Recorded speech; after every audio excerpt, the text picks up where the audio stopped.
something stupid. We won't say something stupid. I am so excited to be talking with Kathleen Wrigley on this episode of Circle Up and Get Real for so many reasons. Because as a podcaster, I get the opportunity to use the podcast as a reason to have conversations that matter with people who matter to me. And that's what I get to do because it's my podcast. And so on Circle Up and Get Real, I get to talk with just amazing human beings. And Kathleen Wrigley, you are definitely one of those people. Oh my goodness, thank you. You're so welcome. So for those of you who may Humbling. not know, for those of you who may not know Kathleen, she right now is, you'll have to update me, Kathleen, if any of this has changed, but she's Shiloh Elementary School counselor in Bismarck, North Dakota. And she received a couple of master's degrees. She's not originally from North Dakota, but has adopted us as her home. Sure. I think, Kathleen, you are such a great example of how I can feel connected to somebody without ever really having had a lot of interaction in person. Yeah, you know what? That is the beauty of social media, and it's kind of lost right now, but I do have great hope that we'll get back there. I do too. I think we're going through some real bumpy roads right now, but I do believe that things come full circle. And I think that I really hope and pray. I mean, I really do. I hope and I pray every single day for peace over all of us. And I do think that that is the beauty of social media. I think that's how it started out. And some people live their life open and vulnerable. And that's how I've always been. It's how I've always lived my life. And it's hurt. Comes with a lot of hurt, and it comes with a lot of, public hurt. But I believe that that's just how God made me. So I think that I do connect. I feel the same way, Jody. I do connect with people. I feel like people I hardly know, I have been some of the kindest people to me. And I can give that back to people too. It's contagious. Kindness is contagious. It is. So I say all that because I want you to know that I know Quinn's at Concordia, my alma mater. So I watch your daughter, who is now the president. Vice. Well, whatever. Vice president. She's the vice president. Yeah, we're always like number two. You're always number two. So Kathleen's husband was the lieutenant governor of North Dakota. So that's the number two. I know all this because I follow you on social media. I know Patrick's an amazing runner. I know that Harper's hilarious. So he's hilarious.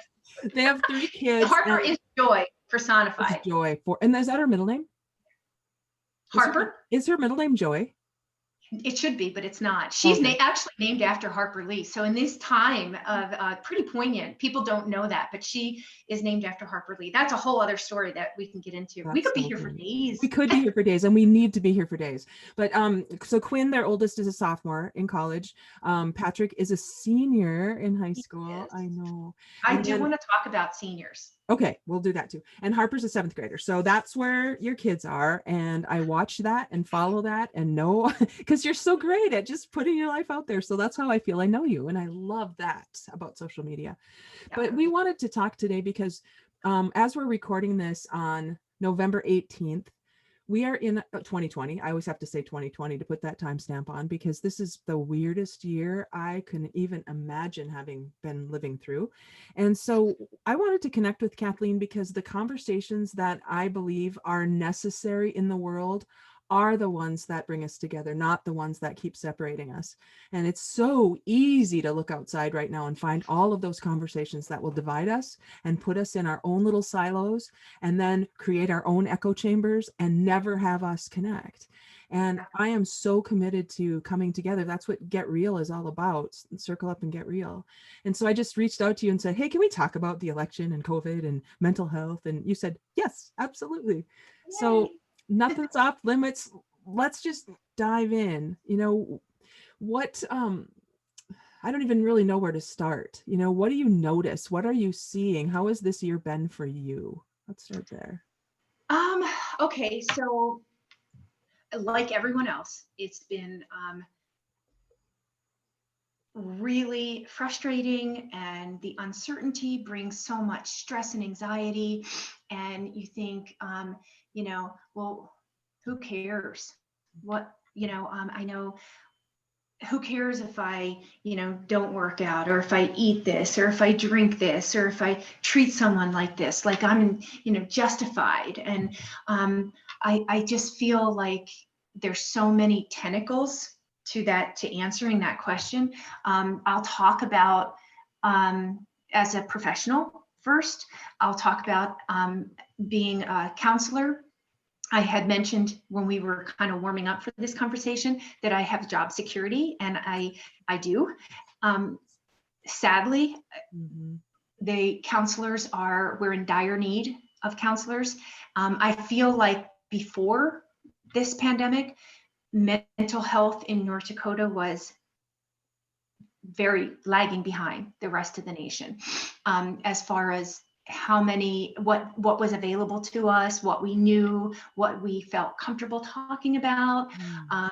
And so we're all coming along, but now COVID has really forced the Yeah. conversation forward. And people who are normally stable, who think that and I'll tell you an example of my own family situation, but people who seemingly from the outside, from social media posts, have it all, are really suffering. And so we are seeing, as a school counselor, we are seeing unprecedented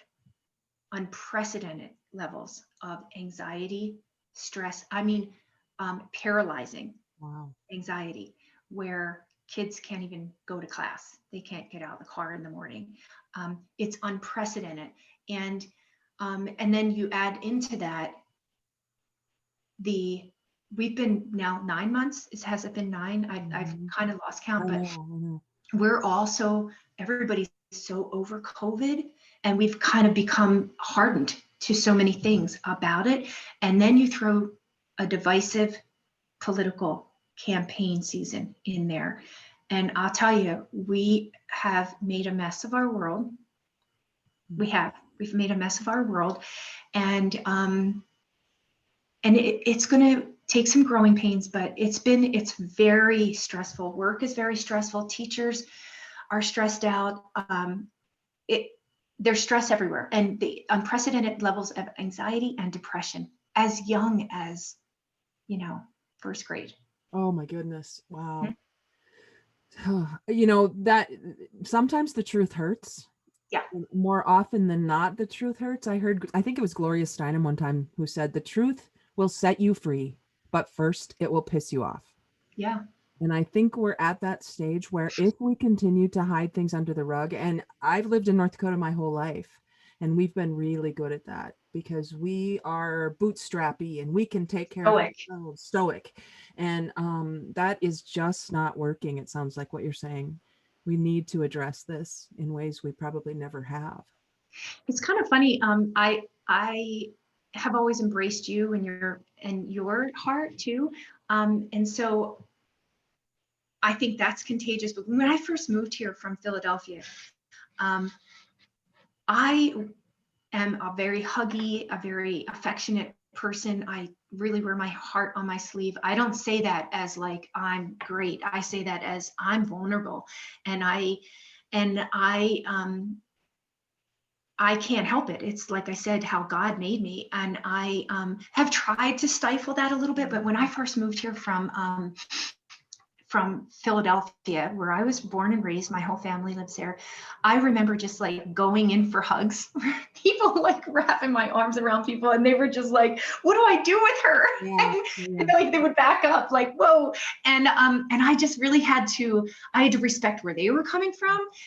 It's a whole different culture, and I had to allow for them to warm up to me. So yeah, it is different. North Dakotans are very stoic. They're very strong, stubborn, strong-willed, and these are all really great qualities. And they can also, just like being vulnerable and wearing my heart on my sleeve, some would say that's a really admirable quality. Others would say you get hurt, and you do. So just like everything in life, there's a balance, so I Yeah. had to find that balance when I moved Well, here. and you do get hurt, and I can only imagine you've been through some things because you have been a public figure, and there are things that happen that you don't have any control over, and that's true for all of us. But some of us are out in the public, and some of us aren't, right? And I think if you think about mental illness as an illness, um, having a broken leg is a lot easier to see than having a broken heart. And so if we're not good at that as North Dakotans, and we get to have the opportunity for Easterners to come into our space and teach us some things like you've been able to do, that allows those of us who have lived here all our lives, who are huggy and want to be huggy, to have more of an excuse. So thank you for bringing that into our state, and thank you for modeling that. Modeling that behavior, not just for, well, especially for kids in your role, but Yeah, I joke, often. I say, have always said, I have the best job in the place, because the kids see me and they walk by me. Now we do this, like hearts, and they hug me, air hugs.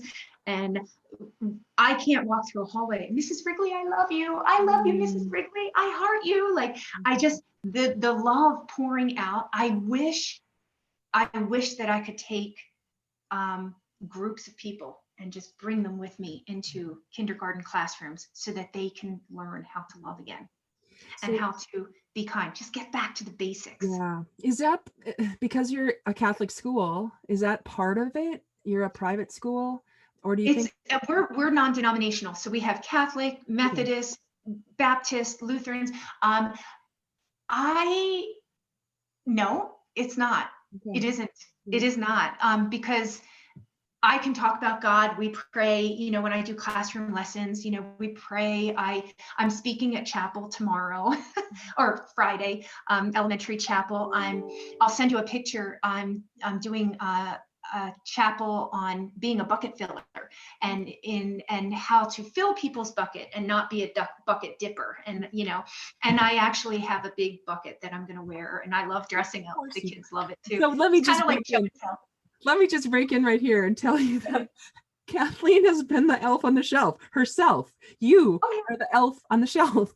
So she's dressed as the elf sitting on a shelf. So I mean, you are so much fun. And with just, the dumbest look, like the absent, like, oh, it was so great look. though. Oh my gosh. My kids are like, I'm so over you. They don't even blink anymore. They just like keep walking past me in the halls. They're like, yeah, it doesn't even faze me anymore. Oh, that's so great. So I love that whole costume thing, and I love that you love that because you are just infectious in a positive way in a virus infested world. You're the kind of virus we want to catch, and thank Yeah. you for spreading it. So that's awesome. So you can do that there. You can be, and again, maybe we can all be that. We just are so afraid to be that. Yep. And Yeah. maybe showing our hearts and doing that, we should, I hate the word should, we could be doing that everywhere. And You know some, what, Jody? We are called to do yes, yes. every single one of us, not just school counselors who, as part of my job, it's not really part of my job, but I make it part of my job to dress up in costumes and do all the, fun things, Winnie the Pooh and Dr. Seuss. And I'll be wearing a bucket that I'll show you around my neck, a big toy bucket as a bucket filler, but on Friday at chapel. But we are called. And I tell the kids this, we are called to love one another as brothers and sisters. And without getting really too finger pointy, because we're so finger pointy, COVID has made us, I don't know any other way around it, but it has made everybody, I have two experiences with COVID that I'll share with you, but it has made us so, we're blaming and shaming, and I don't know how you get around that, because we're trying to control this too. I don't. Here's the thing. I'll tell you this. I don't have any answers. Well, that's the problem, isn't it? That we don't have answers, but if we Yeah. don't have the opportunity to at least come together in the dialogue about it. There's so much that unifies us more than that doesn't. And so whatever I tell these kids, I do trainings for. I just did training for the Shiloh preschool teachers. And parents and kids even, and we adhere to conscious discipline, Dr. Becky Bailey. And her whole premise is connection with kids. You're not gonna have any kind of effect on any students if you're not connected. And this goes for everyone in life. Her foundation of conscious discipline that we adhere to in the elementary school at Shiloh is conscious discipline, and the foundation is on connection, and what you focus on, you get more of. What you focus on, you're going to see more of. If you focus on all the negative stuff on social media, I love social media. I've learned to just scroll past. If it's something that I feel like, even if I agree with it, like in my heart, I think I have to, and I don't always do I don't always do it perfectly. In fact, I'll share, I shared President-elect Biden's quote about the protest, about a shooting in Philadelphia, and I put that on days before the election because it really started a lot. That didn't, but this police shooting that literally is justified. I mean, not everything that's happening was Minneapolis. I think when that Minneapolis video came out, I don't know anyone, and I'm from a large police family. I don't know anyone that didn't look at that and just think, what in the world? How could this happen? This is, I don't even, devastating is not even, I mean, it was all the above, all the descriptive adjectives. And it just got out of control. And I don't want to make this political at all, because I can see all sides. I'd be a terrible politician, probably. Maybe I'd be better because I can see all sides. I don't know. I think you would be, but that's just me. So, but I can see all sides to this. And but I took that Facebook post down because I thought, what am I doing? I deleted it, because even though I deleted it because I was like, this is not helping. Is this helping or hurting? I ask kids all the time, is this helping or hurting the situation? They're simple questions. Conscious discipline, connection, what you see more of, what you focus on, you're going to get more of. What you focus on, you'll get more of. And is this hurting or helping? Those questions. I think if more people could sift through those questions before they post things on social media is wonderful. I mean, you and I are talking right now because of the relationship that we built solely on social media. Right. And that happens a lot. It's awesome. That's the good part of technology and social media.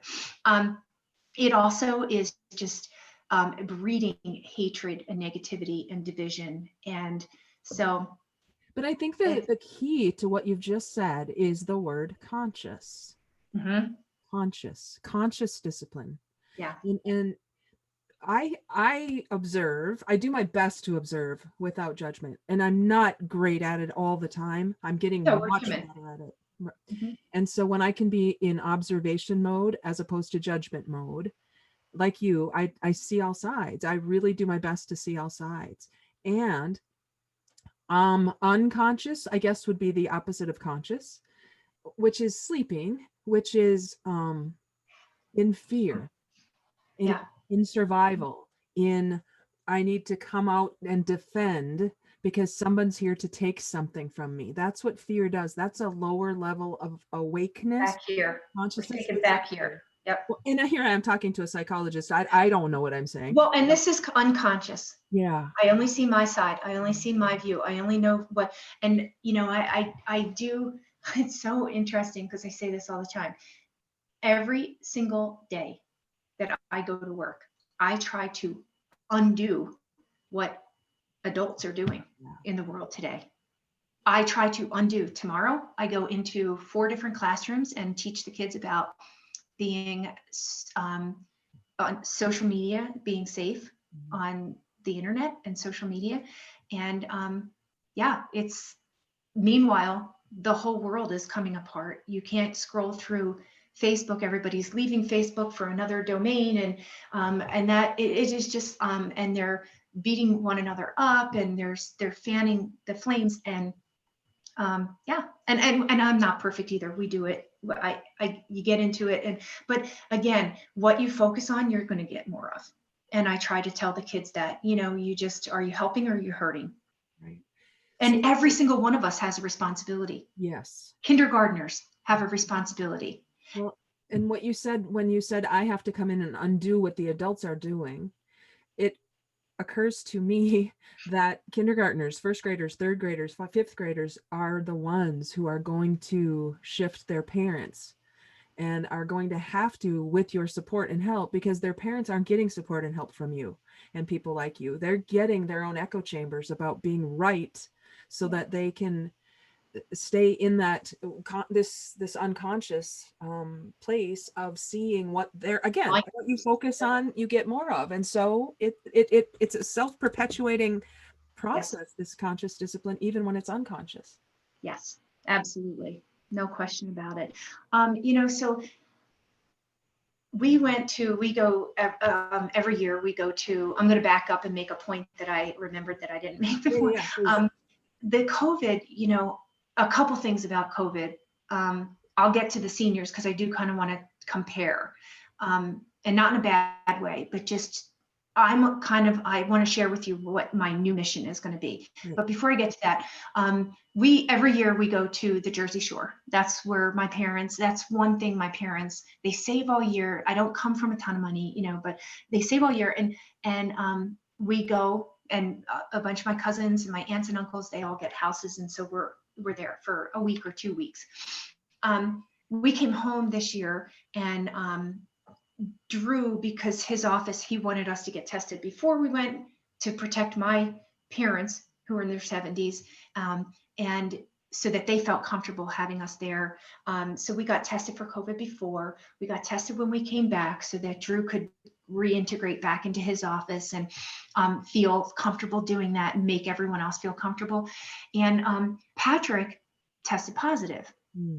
Okay. And so he was the only one who tested positive, and he would go up to the boardwalk with, his, on the bikes with his cousins who were staying with us. And we got the test back, and we were just stunned by it because he wasn't sick. He was still running, training for cross country season all through the summer. And in fact, he had run the grandma's marathon, half marathon virtually. I did it, mostly walked because I'm out of running shape, but I did it for my 50th birthday, the whole 26.2 miles. And he did it virtually, his first half marathon. And he did it in like a 6.5 minute pace. I mean, like he Wow. rocked it, right? So then the next morning we found out he was positive. Wow. And we were just stunned, like, what? And so it was scary, and we put him in the basement, and he sat at the bottom of the basement steps and crying. We were all like stunned. And he said, if I make Nan and Pop sick, I will never forgive myself. And I thought, and I said, what? No, I'm not going to let you take that burden on. And then the girls were so mad because then, their summer was going to be ruined. They were going to be quarantined for 3 weeks, and they're yelling at him, you went on the boardwalk. You shouldn't have gone on the boardwalk. And Drew and I were like, enough. I know we're all just trying to swallow this, and we have lots of competing emotions, but enough. No, we are not finger pointing. This is a virus. We did the best we could. I don't know if it was a false positive. He never had any symptoms.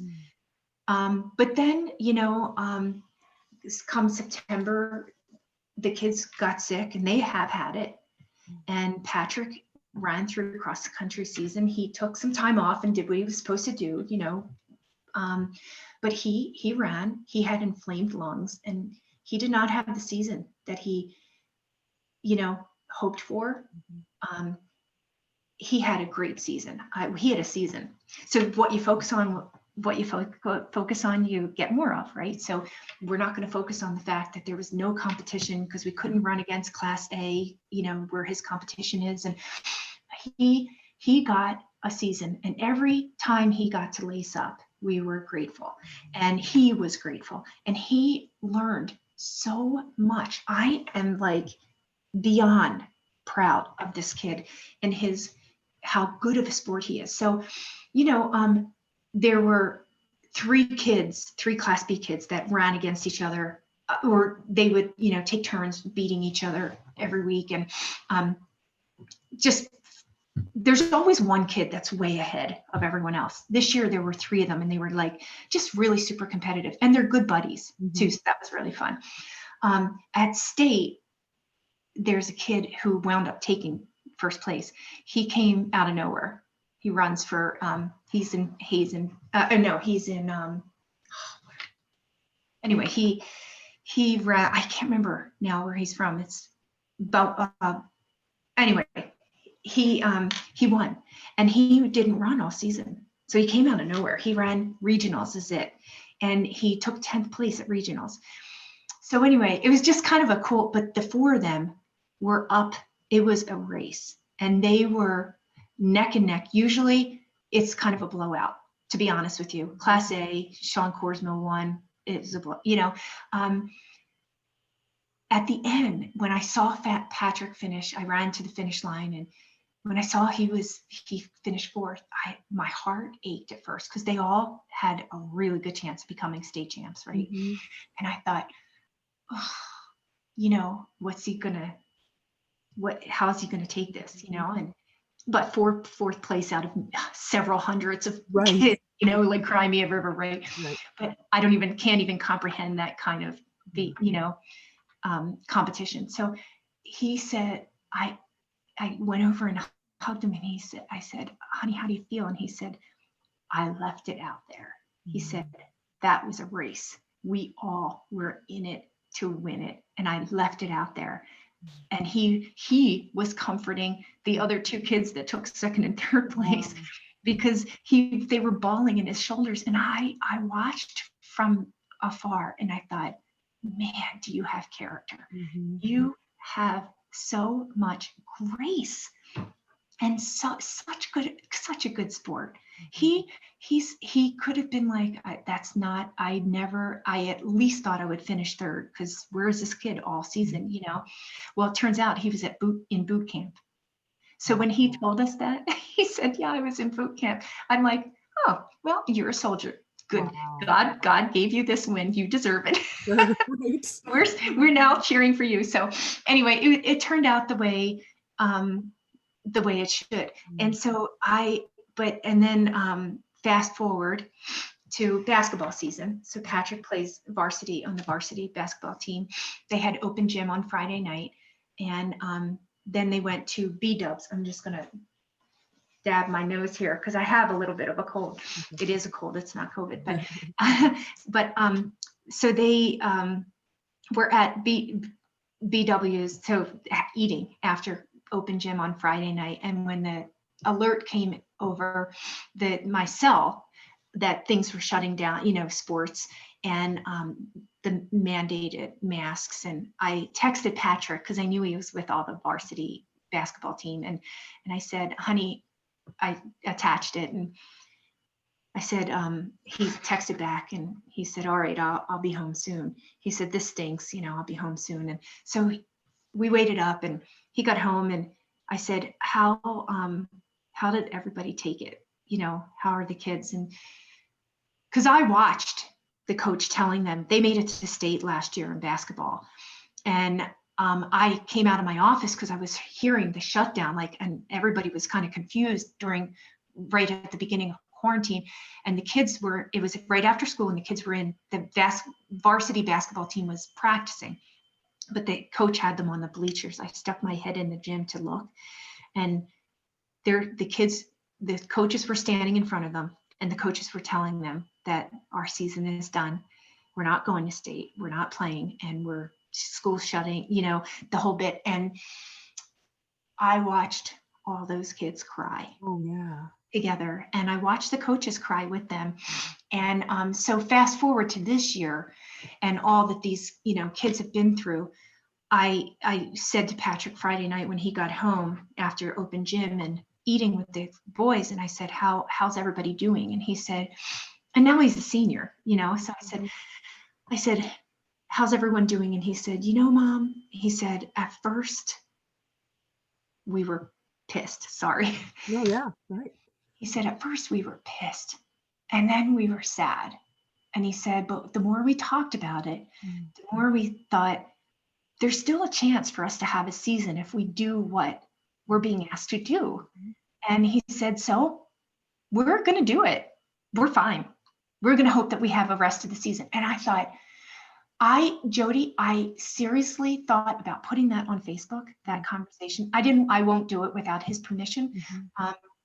But I thought, gosh, can we learn a lot from kids? We really can. They're not as hardened. Right. And that's the beauty of being around kids all day long. And I want to share that. I am such a champion for kids. I love cheering, these 3 other kids that I said were kind of going back and forth all season long, beating one another in cross country. The one would run by and I would cheer for him, and Drew's like, what are you doing? I'm like, I can't help it. They're such good kids. But I am such a champion for kids, and I love cheering for all kids. They need it. They need it now more than ever. And but they're having a hard time. But when I see them, and you really get down to the nitty gritty, like these basketball kids were devastated last year. Oh, yeah. This was torn from them. It was devastating. And now there's the threat of that. But they're doing okay. And so what you focus on, you get more of. We're going to focus on what we can do. We're going to follow the mandate, and and I was a mask wearer. I have this nifty little necklace, and here's my mask. You'll get a kick out of this. It's the Friends. Counselor with the Friends logo. I love it. I'll be there for you. Oh, I love that. So a teacher made this for me, and it has Mrs. Wrigley on it. The beads spell Mrs. Wrigley and little hearts. So anyway, so I don't lose it. But I we do what we're called to do, and I tell kids this all the time. We are called to love one another as brothers and sisters. We are called by God. We are designed by God to be unified, to support one another, to love one another as brothers and sisters. We got to get back to that. Yeah. So I just gave you a ton to. You did. And this is what it means to me to get real. This is what it means to speak the truth and to partner with truth.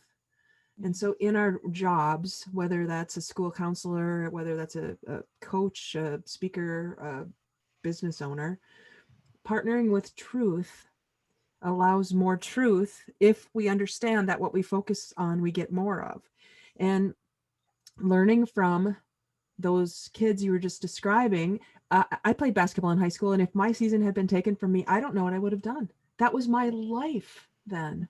And I'm the head scorekeeper for the Bison basketball teams. And I know what happened last year when we couldn't go. The Bison made it, right? The men made it. They were going to the big dance.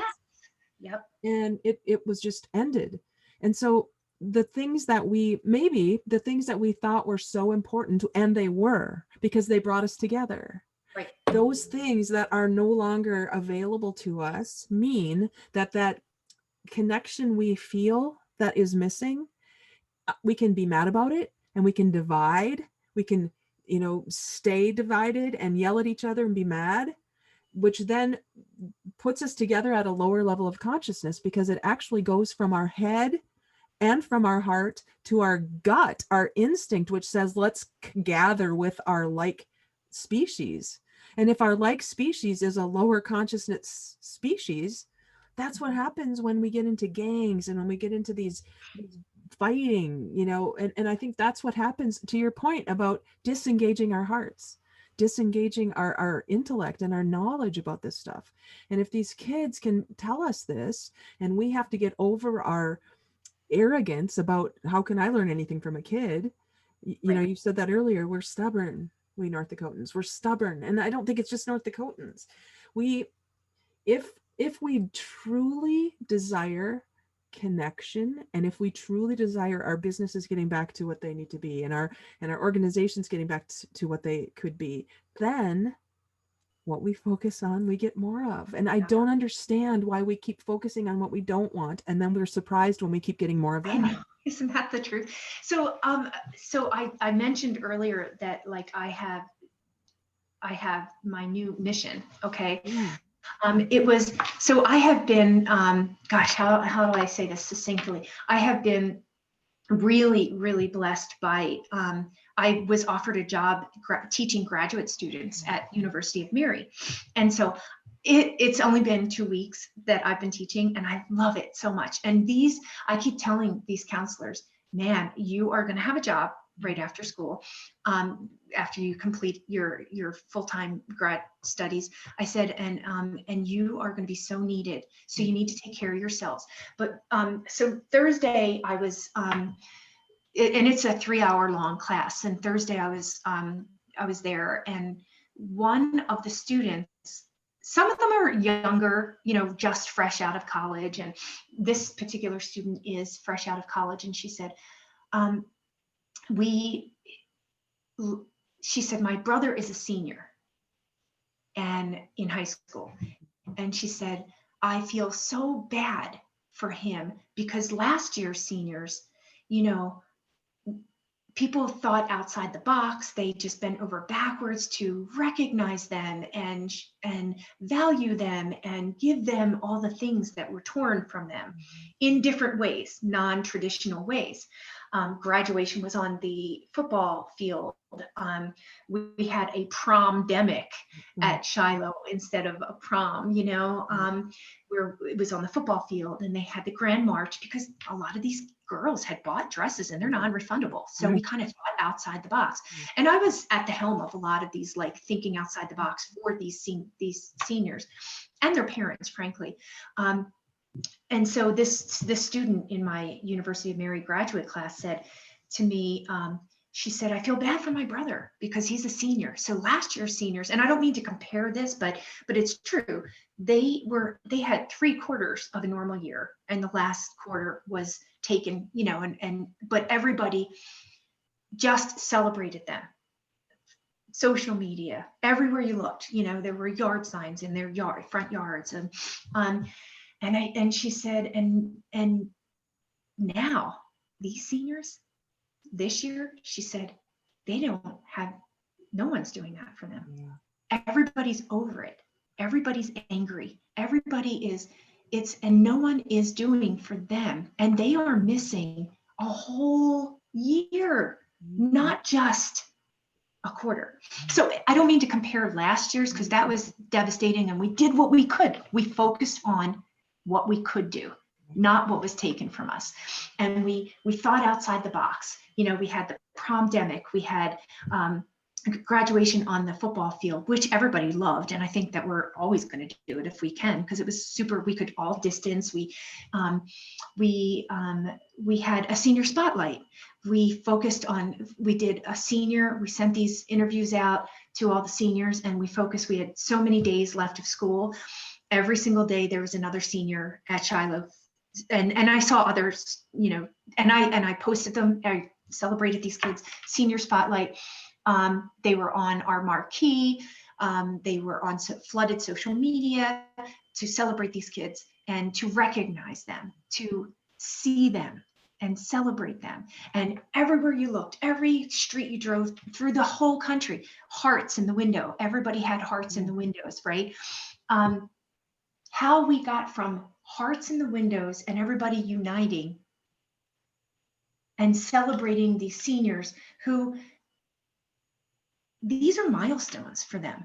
They're not getting these moments back. They're gone. They can't reschedule prom. They can't reschedule their senior year. They can't reschedule state basketball. They can't reschedule anything. They can't reschedule a whole track season that was taken from Patrick, and that junior year track season is the pivotal year for recruiting. They can't get it back. It's gone.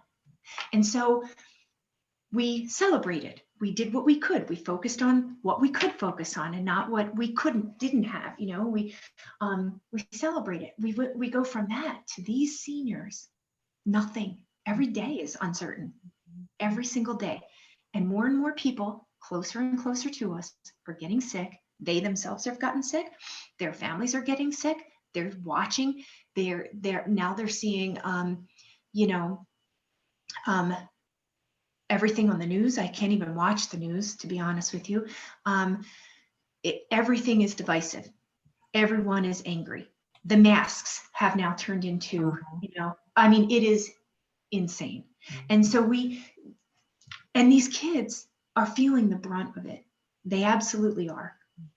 And I think that there's another pandemic going on right now. It's mental health. Yeah. We are failing each other. We are failing our kids. We are absolutely terribly failing them. And so when I hear Patrick and the varsity basketball team that lost an opportunity to play at state, and the year before that lost at state in overtime. Okay, so this was like they were coming, they were hungry.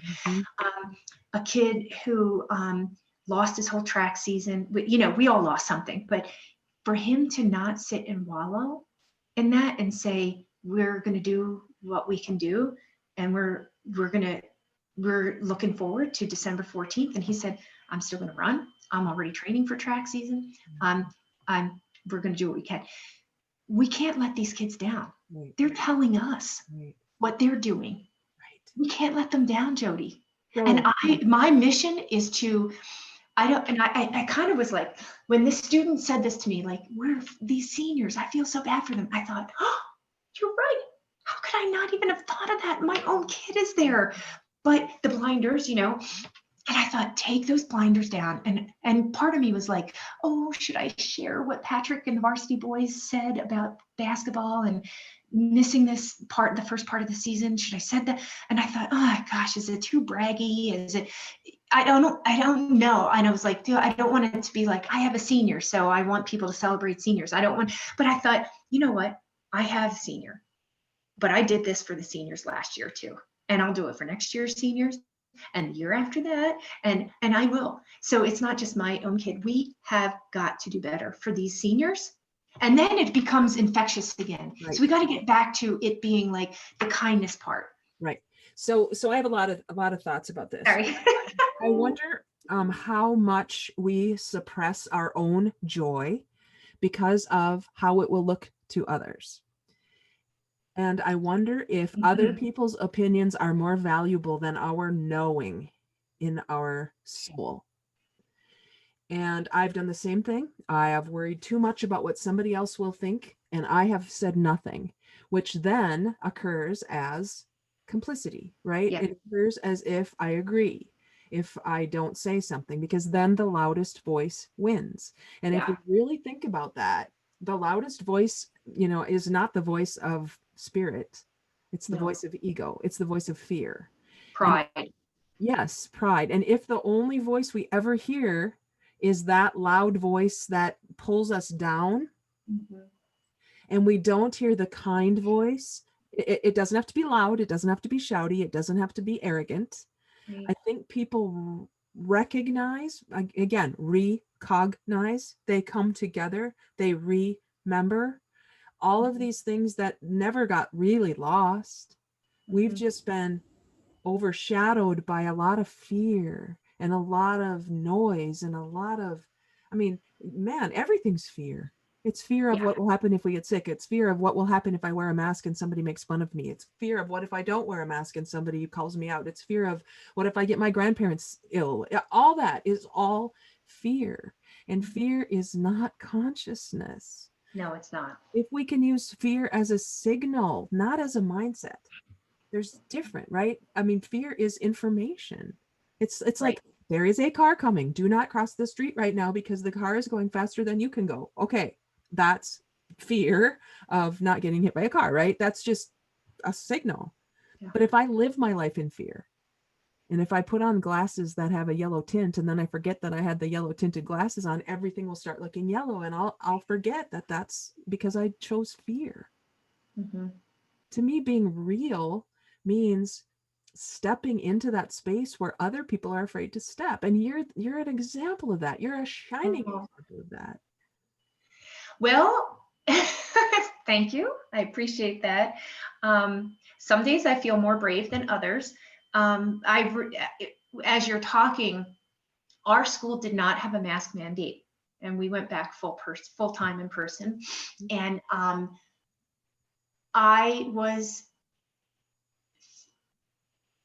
I had a lot of feelings about that. Mhm. And I wear my mask whenever I go into classrooms, when I'm in the hallways. I have, and I did from the very beginning, because I thought everybody's coming. Well, we have these blinders on, but everybody's coming with their own baggage, their own experience, their own parents' perceptions that they put on their kids. And so some kids are going to show up in masks, Mhm. and they're going to see Mrs. Wrigley in a mask and feel okay. Mm. And I thought, I'm not even wearing this in the very beginning of this school year. I thought, I'm not even wearing this for me. Mm. I'm wearing this so that those kids feel okay wearing it, and it's okay to wear it. Mm. So, And you made we do the best we can, but I don't know. yours is a Some days statement. I do better. I love it because you have a message on yours. And so we can make our masks be a statement of who we are. You have a colorful beaded lanyard, all of Make it this. fun. Yes. Well, I don't know how you cannot make things fun. That's just who you are. And I don't want you to lose the power of your attitude. You, even though it might feel like you're holding the weight of the world on your shoulders once in a while, whatever you do to dip into your store of emotion, energy, God, whatever it might be for you, it's unlimited if we can continue that space for each other, not just in North Dakota, but in the world. Because I'm going to keep going back to your conscious discipline, which I wrote here. Conscious discipline, everybody listening to this, what would the world look like around you if you started living your life in conscious discipline? Not anybody else. I'm not doing this for anybody else. I'm not doing this because anybody else should. I'm sick of shooting all over people and having them shoot all over me. I'm just making choices because that's what it means to be real. Radical means going back to basics, getting back to the root. A radical integer is an integer that can't be divided anymore. So when you get radical about yourself and who you are, you do the things that cause you to be able to look in the mirror and look deep in your own eyes and say, I can love myself. That's radical. And it seems radical because nobody does it. That's the R of real. E is energized. Go ahead. Energy, right? We be aware of the energy you're bringing and you're stealing from people. A is authentic. L is learning focused, and all of that is what it means to be real. And you have a great way of allowing me in this conversation to be real. You on a screen, right? And so the power you have as a human being in the world, Kathleen, is huge. Oh, this has been very therapeutic for me, Jody. You're so awesome. Thank you for filling my bucket. Well, yeah, you're going to do it on Friday. So, hey, how do we give from an empty bucket? How does anybody give from an empty bucket? And it feels noble, doesn't it? When we're like, I'm all noble about my bucket filling. Well, people, that's not real if it's not how you feel. The only way you can, so there are two ways that you can fill your own bucket. You can dip into others by taking their joy and by taking something from them or being unkind to them, which really it doesn't fill your bucket. You're dipping, you're taking from someone else. Or you can pour into someone else's bucket. And if you can pour into someone else's bucket, your bucket just gets filled. And so, I have learned this. I learned this a long time ago, and I credit my parents and I credit my Philadelphia family. When my brother was killed in the line of duty as a police officer, rookie police officer, he was 21. I was 20. And so when he was murdered months after he died, and in our absolute still, barely getting out of bed stages, um, a group of his friends came to us and said, we want to start a scholarship fund in his name. And we didn't have any idea what that meant, what that entailed. We had no idea. We'd never done fundraising before or anything like that. So we had our first fundraiser, and we awarded kids based on need. And I was raised in a Catholic family, and my faith is very, very important to me. And it's gotten me through so many hurdles and challenges in life. And so for me, that's my mom calling. So for me, we educate these kids, giving them a Catholic education in Philadelphia, and so a chance at an education. And so anyway, we started that, and we turned our sadness into service for others. And so I learned that at an early age, and it was because of these, people who thought outside the box and who thought, what can we do with this mess that we've been handed? And so I do really, I learned a super important life lesson during that time. What do we do with this mess? We are in service to others with our sadness. And it does fill people's buckets, and it fills our buckets. And to this day, we've awarded more than 900 kids in Philadelphia a chance at an education. And so who otherwise, may have very, very likely would have fallen through the cracks. And so, and we hear from those kids, and we hear from those families. And so I have tried. So that was a lesson that was given to me. So I have really built my life on that. And I try to teach my own kids that. I try to teach the kids at school that lesson as well. We all have mess. We all have been given messes, and our world is in a mess right now, but it's not too late to unify. It's not too late to do what we need to do. There's hope ahead. There's happy times ahead. We have to do what we can to focus on the good, to be the good. And we can only do what we can do in ourselves. Like you said, it starts with me. So good. So before we are done, because we could and we will need to talk about this again, because this is really important. I want to let people know a little bit more about you. So I have the Get Real speed round that we're just starting. So I'm going to give you a series of questions, and just off the top of your head, what's the first answer that comes to your mind? Okay, so the first question is, it's like we're speed dating. Yes, we're speed dating. Here we go. What was your favorite candy from when you were a kid? Kit Kat. And that actually, some of my friends do call me Kit Kat to this day. I love it. What movie would you see, or have you seen, more than 5 times? Hands down, Pretty Woman. Nice. I even bought a white robe. My friends gave for my 21st birthday, gave me a white robe because she wore that white robe, and I would roll myself around in it and eat the apple the way she. I was like psycho. I love that movie. That's awesome. Talk about taking a mess and turning something beautiful into it. I didn't even think of that, but yeah, that's a good analogy. Metaphor. Yeah, Who's your favorite teacher and why? My favorite teacher. So in 5th grade, Mrs. S, no one could pronounce her last name, Polish last name.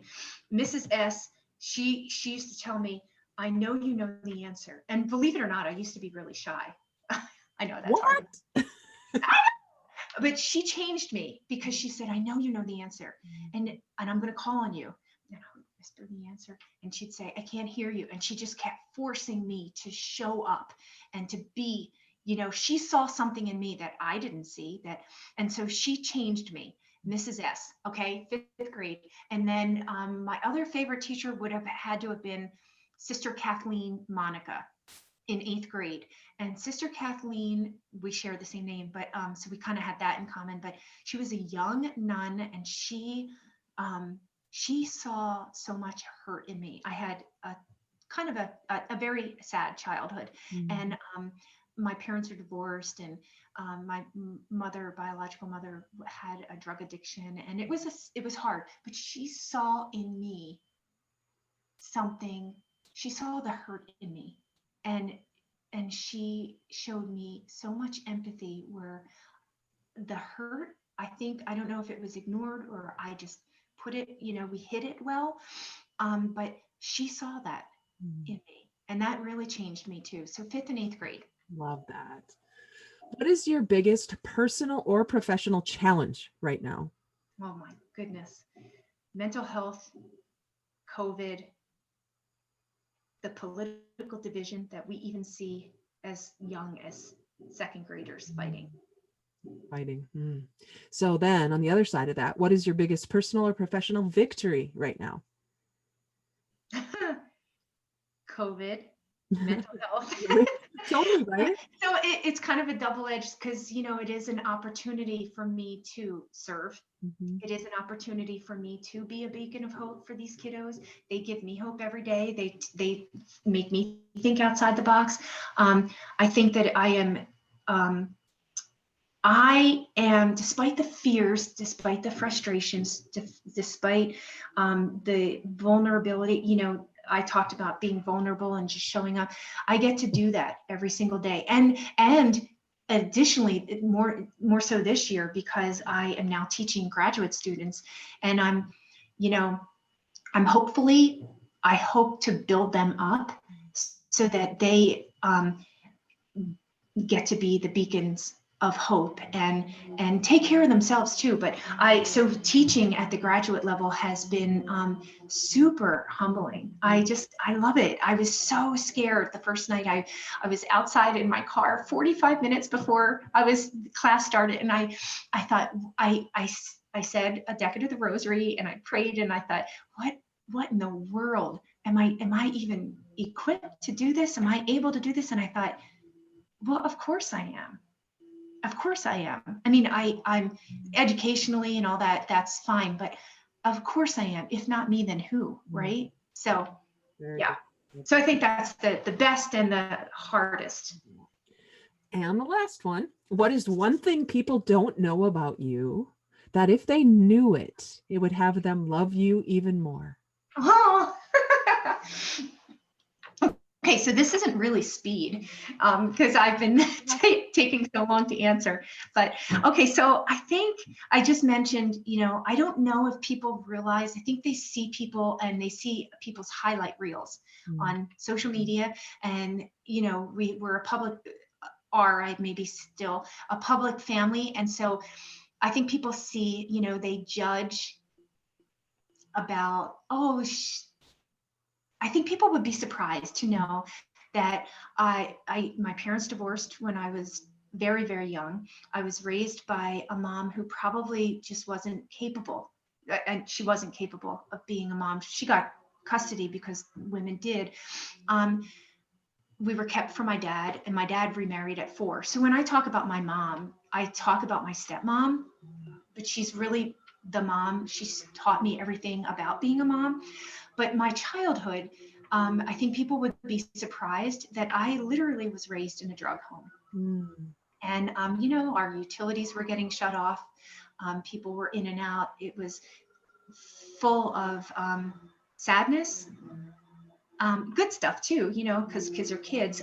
You find the good, but I had a challenging, I had a tough childhood, and Danny and I went through it together. And so when he was killed, literally, we were 14 months apart in age, and so when he was killed, I felt like my arms were cut off. Like part of me died too, because we did everything together. We had gone through everything together, and I felt very alone.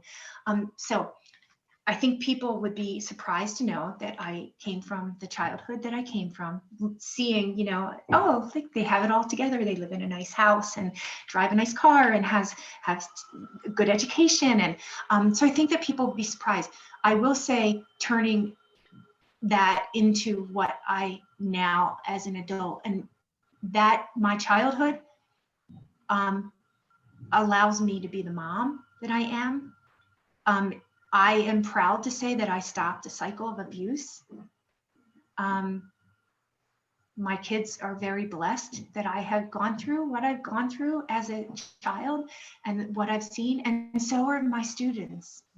They are too, because I see every day, I see kids who, whose parents, they have family situations going on and or divorce and it's hard. And so I can say to these kids, I know, I see you, I feel you, I know. And guess what? Here's hope. Here's hope. And I got you. I'm going to take care of your heart. And so for my own kids, I'm a better mom because of what I've been through. And so, and I'm tougher. I think I'm vulnerable and I'm soft and I'm a crybaby. Once someone told me crying is a gift, and it is, and I'm super gifted. So, I'm a crybaby. I have that gift. But when push comes to shove, man, you want me in your corner because I'm tough. So that's all. So that's what it means to be real. Everybody listening, this is how a teacher affects eternity, because she never knows where her influence stops. Mm-hmm. You're doing that because of the two influences you had in 5th grade and 8th grade, I think you said. That whole cycle of positivity is one we don't talk about enough, because we always talk about the cycle of poverty and we talk about the cycle of negativity. It can just as, I was going to say easily, it's maybe not as easy, but it can just as effectively be shifted to the other side of that coin. And I'm so grateful that you're in my world, because you are a shining example of that positive. I want to leave you with this term. So people talk about post-traumatic stress disorder, and I wrote a whole column for On the Minds of Moms. I wrote a column on post-traumatic growth disorder. And so post-traumatic growth, everything in life is how you look at it. Everything in life is your attitude. What you focus on, you will see more of. And so I want you to be part of a team. I'm glad to be part of your team of spreading joy and kindness and hope and unity. And I am going to be, I already started. I went into my superintendent's office Monday morning after that student brought it to my attention that the seniors last year and this versus the seniors this year. And I said, let's go. We're going to do t-shirts. We're going to do yard signs. We're going to do the senior spotlight. We're going to do it. And so watch for my Facebook posts about celebrating these seniors. Absolutely. Start with them. I will do whatever I can. And I'd love to have that article, a link, and I'd put that in the show notes so that people can have the article that you wrote, post-traumatic growth disorder or syndrome or whatever it is. I'd love to link to that. So Kathleen, if anybody wanted to get a hold of you or connect with you, would the best place be just to find you on Facebook? Sure. Yeah. So we'll put a little there too, and follow Kathleen. You've got some things coming up, it sounds like, that we're going to want to help and support you in with your senior project.